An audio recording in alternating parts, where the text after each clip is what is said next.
एनरन cosmetic लाए हैं आपके लिए 6 नए प्रकार के aroma. Chrysler, rich in fragrance and class in the name. Mysterio, this fragrance brings people close. Forest, the classic wild green fragrance. Midnight, once upon a midnight dreary. उरुसा, one of the most loved fragrance. Bond Street, perfect fragrance to make a right impression at first sight. एनरन का इत्र आपको पूरे दिन खुशनुमा रखेगा। एक बार आप भी इसे जरूर इस्तेमाल करें।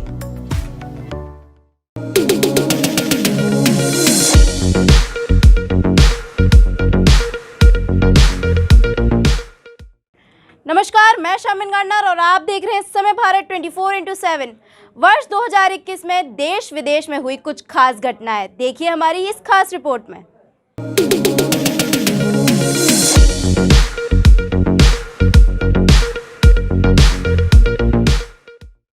छत्तीसगढ़ की राजधानी रायपुर में महात्मा गांधी पर अपमानजनक टिप्पणी करने को लेकर मामला दर्ज होने के बाद कथित धर्म गुरु कालीचरण महाराज ने कहा है कि उन्हें इसका कोई पश्चाताप नहीं है। यहाँ के रावण भाटा मैदान में रविवार शाम 2 दिवसीय धर्म संसद के अंतिम दिन कालीचरण ने अपने भाषण के दौरान राष्ट्रपिता के खिलाफ अपमानजनक टिप्पणी की थी और उनके हत्यारे नथुराम गॉडसे की प्रशंसा भी की थी। वीडियो में कालीचरण ने कहा कि गांधी के बारे में अपशब्द बोलने के लिए मेरे खिलाफ प्राथमिकी हुई है, मुझे उसका कोई भी पश्चाताप नहीं है।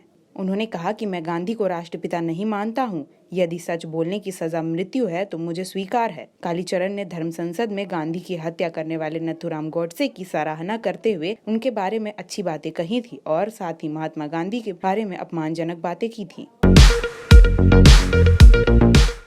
क्रिप्टो करेंसी दरअसल वित्तीय लेन देन का एक जरिया है। बिल्कुल भारतीय रुपए और अमेरिकी डॉलर के सामने अंतर सिर्फ इतना ही है कि यह आभासीय है और दिखाई नहीं देता और ना ही आप इसे छू सकते हैं, इसीलिए इसे डिजिटल करेंसी भी कहते हैं। भारत सरकार क्रिप्टो करेंसी पर बिल लेकर शीतकालीन सत्र में आई थी, इसे पेश भी किया था, लेकिन इस पर जब तक कैबिनेट की मंजूरी नहीं लगती ये बिल पास नहीं हो पाया। इस बिल में भारत ने प्राइवेट क्रिप्टो करेंसी पर प्रतिबंध लगाते हुए सभी क्रिप्टो करेंसी बैन कर दिए थे। पेट्रोल डीजल की कीमतों में अब तक इजाफा जारी है। अक्टूबर महीने में अब तक से 16 बार पेट्रोल डीजल के दाम बढ़ाए जा चुके हैं। पेट्रोल 4.90 रुपए तो डीजल 5.40 रुपए प्रति लीटर अक्टूबर में महंगा हो चुका है। दोनों पेट्रोलियम पदार्थों की कीमतों में बेतहाशा बढ़ोतरी के चलते आम लोगों पर हर रोज महंगाई का डाका पड़ रहा है। वहीं विपक्ष की आलोचना और आम आदमी में इस बढ़ोतरी से गुस्से के बावजूद सरकारी तेल कंपनियों द्वारा हर रोज पेट्रोल डीजल के दाम बढ़ाए जा रहे हैं। 2014 मोदी सरकार जब सत्ता में आई थी तब उसने पेट्रोलियम पदार्थों पर 99,000 करोड़ रुपए की एक्साइज ड्यूटी वसूला था। वहीं अगर मौजूदा वित्तीय वर्ष 2021-22 के पहले ही 3 महीनों की करें तो इसमें पेट्रोल डीजल पर एक्साइज ड्यूटी कलेक्शन 88% बढ़कर 94,000 करोड़ हो चुका है। वहीं जहां उत्तर प्रदेश, महाराष्ट्र में पेट्रोल डीजल के दाम 100 के पार हैं तो केजरीवाल के शासन में दिल्ली में 95 की कीमत पर पेट्रोल मिल रहा है। प्रधानमंत्री नरेंद्र मोदी यूपी के औद्योगिक महानगर कानपुर को अब तक का सबसे बड़ा और नायाब तोहफा दे चुके हैं। अब कानपुर के लोग मेट्रो सेवा का आनंद ले सकेंगे। मेट्रो की सौगात के साथ ही उन्होंने सीएम योगी आदित्यनाथ और केंद्रीय शहरी विकास मंत्री हरदीप सिंह पुरी के संग मेट्रो का सफर भी किया। 11,000 करोड़ रुपए से अधिक की लागत से तैयार आईआईटी कानपुर से मोती झील तक 9 किलोमीटर लंबे खंड का निरीक्षण करने पहुंचे थे मोदी। इस मौके पर मुख्यमंत्री योगी आदित्यनाथ भी मौजूद रहे। साथ ही पीएम मोदी ने जनता और आईआईटी के नौजवानों को भी संबोधित किया। पिछले साल कोरोना ने भारत के लोगों के बीच अपनी दस्तक दी थी और तब से लेकर अब तक कोरोना के मामलों में काफी उतार चढ़ाव नजर आया है। वहीं कोरोना काल में ऑक्सीजन की कमी के साथ साथ बेड की कमी हुई थी। यही सब चीजों को देखते हुए सरकार ने लॉकडाउन के जरिए इस वेरिएंट को रोकने की कोशिश भी की थी। काफी लोगों ने अपने लोगों को इस महामारी के दौरान खो दिया था। हालांकि कोरोना से संक्रमितों की संख्या कम तो हो गई, लेकिन इससे मरने वाले लोग काफी ज्यादा हो गए। सरकार ने कोरोना से बचाव के लिए वैक्सीन भी निकाला। बता दें कि कोरोना महामारी में सबसे ज्यादा ग्रसित राज्य कोई था तो वो महाराष्ट्र ही था। वहीं अब जब तीसरी लहर ओमिक्रॉन की आई है तो फिर से एक बार महाराष्ट्र में सबसे ज्यादा केसेस देखने को मिल रहे हैं।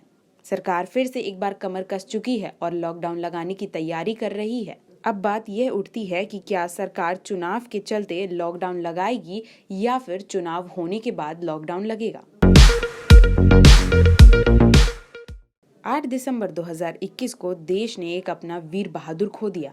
बता दें कि सीडीएस जनरल बिपिन रावत समेत 14 लोगों ने 8 दिसंबर को हेलीकॉप्टर क्रैश में अपनी जान गंवा दी। 8 दिसंबर को सिंह अपनी पत्नी और 7 कर्मचारियों के साथ सुबह 8:47 पर कोयम्बटूर के पास सुरुल एरिया में जाने के लिए तैयार हुए थे। वे सुबह 11:34 पर सुरुल पहुंच गए। वहां से 11:48 पे वे फिर से हेलीकॉप्टर में बैठकर 14 लोगों के साथ निकले थे। करीब दोपहर 12:22 पर वायु यातायात नियंत्रण खो गया और जिसके बाद हेलीकॉप्टर क्रैश हो गया। बता दें कि यह हादसा तमिलनाडु के कुन्नूर में लगभग 7 किलोमीटर की दूरी पर हुआ था। जनरल बिपिन रावत समेत 13 लोगों की मौत हो गई। पिछले कुछ दिनों पहले गुजरात में मुंद्रा अडानी पोर्ट से पकड़ी गई 3000 किलो की हेरोइन की पहेली सुलझाने का दावा किया गया है। डीआरआई की ओर से बताया गया है कि पिछले दिनों डीआरआई की लखनऊ और नोएडा इकाई के साथ ऑपरेशन की गई है, जिसमें एक महिला को गिरफ्तार किया गया है। बता दें कि उस महिला के कब्जे से मादक पदार्थ बरामद हुआ है। यह मादक पदार्थ भारी मात्रा में मिला है। बता दें कि डीआरआई ने यह भी दावा किया है कि उस महिला के पास 19,000 करोड़ रुपए थे। वसीम रिजवी अक्सर ही अपनी बातों और हरकतों से विवाद में रहते हैं।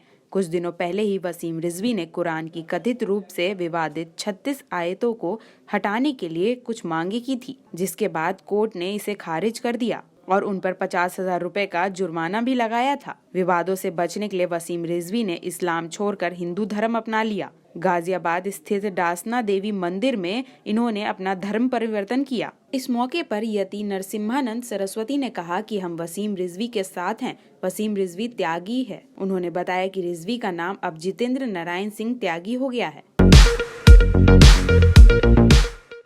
कासगंज में पुलिस हिरासत में अल्ताफ नाम के युवक की मौत के मामले में सियासी रंग काफी ज्यादा तेज हुआ। बता दें कि सूत्रों के मुताबिक एक युवती के किडनैपिंग के आरोप में पुलिस पूछताछ के लिए थाने लेकर गए, जहां अल्ताफ ने वॉशरूम जाने के लिए कहा। बहुत समय तक जब वह वापस नहीं आया तो पुलिस ने बाथरूम में जाकर देखा। जब पुलिस बाथरूम में गई तो वह काफी ज्यादा हैरान रह गए, क्योंकि वहां अल्ताफ मृतक पाया गया। बता दें कि प्रशासन के मुताबिक अल्ताफ ने अपनी जैकेट में लगी डोरी से बाथरूम में फांसी लगा लिया, मगर विपक्षी पार्टियों का आरोप था कि कोई शख्स बाथरूम के 2 फीट ऊंचे नल से कैसे फांसी लगा सकता है। कांग्रेस, सपा समेत कई राजनीतिक पार्टियों का प्रतिनिधि मंडल अल्ताफ के परिवार से जाकर मुलाकात कर चुका है। वहीं आगामी विधानसभा चुनाव को देखते हुए सरकार भी दबाव में है और अल्ताफ की मौत की जाँच शुरू है। लेते हैं एक छोटा सा ब्रेक। बने रहे इस समय भारत 24/7 के साथ।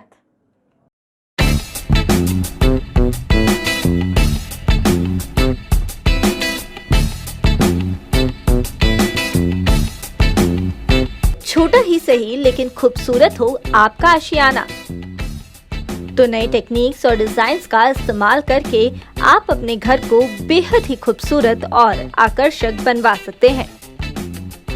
नए interior designs, attractive colour combination और एडोरेबल फर्निशिंग स्टाइल से आपके घर का living room, bedroom, kitchen, balcony देगा आपको सपने जैसे घर का लुक।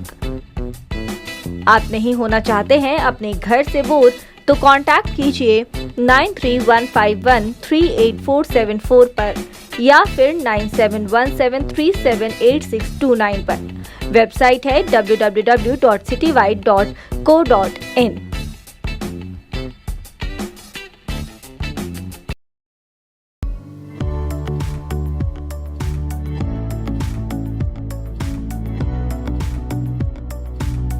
एनरन कॉस्मेटिक लाए हैं आपके लिए 6 नए प्रकार के aroma. Chrysler, rich in fragrance and class in the name. Mysterio, this fragrance brings people close. Forest, the classic wild green fragrance. Midnight, once upon a midnight dreary. उरुसा, one of the most loved fragrance. Bond street, perfect fragrance to make a right impression at first sight. एनरन का इत्र आपको पूरे दिन खुशनुमा रखेगा। एक बार आप भी इसे जरूर इस्तेमाल करें।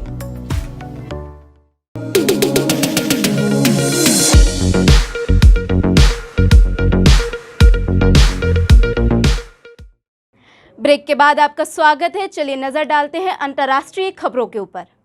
फिलीपींस में आए तूफान राइस से हुई कई लोगों की मौत। अब तक 348 लोग मृतक घोषित हुए हैं।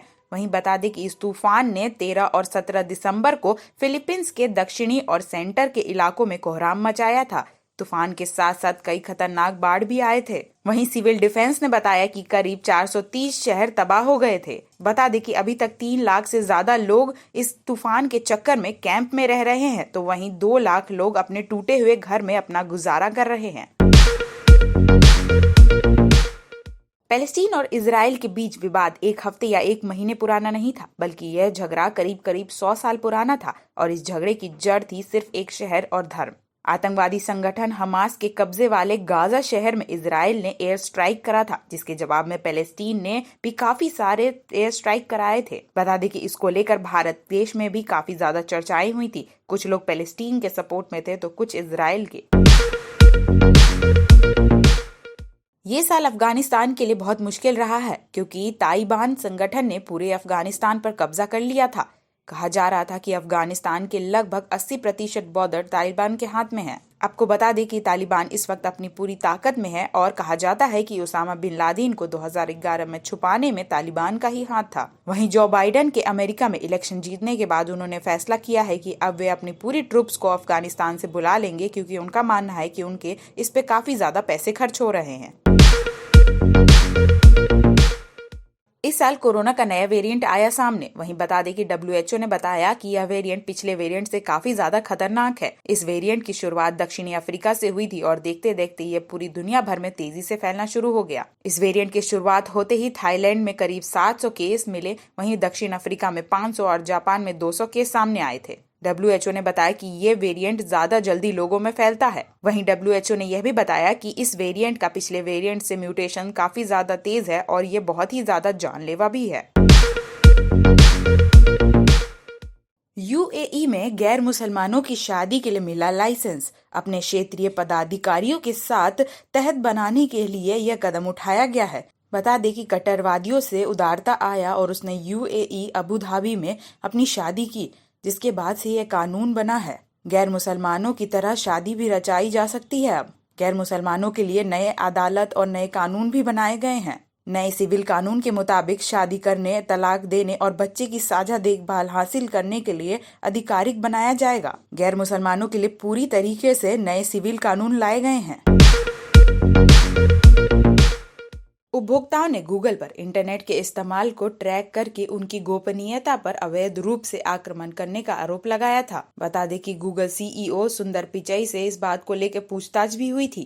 वहीं उपभोक्ताओं ने बताया कि उनके गूगल के बारे में सबको पता है। वहीं गूगल के प्रवक्ता बोले थे कि हम ऐसी कोई भी चीज नहीं कर रहे हैं और अगर ऐसा हो रहा है तो वे उसके खिलाफ सख्ती से कानून बनाएंगे। वहीं 2019 में मिली थी पिचाई को चेतावनी। कहा गया था कि कंपनी के गुप्त ब्रांडिंग मोड को वर्णित नहीं करें।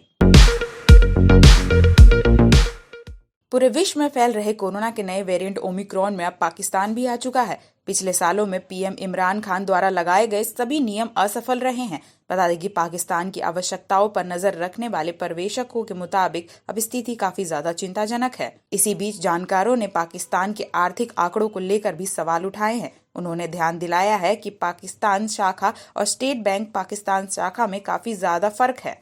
तो ये थी देश विदेश की कुछ बड़ी घटनाएं। आगे की खबरों को जानने के लिए बने रहें समय भारत 24/7 के साथ। तब तक के लिए धन्यवाद।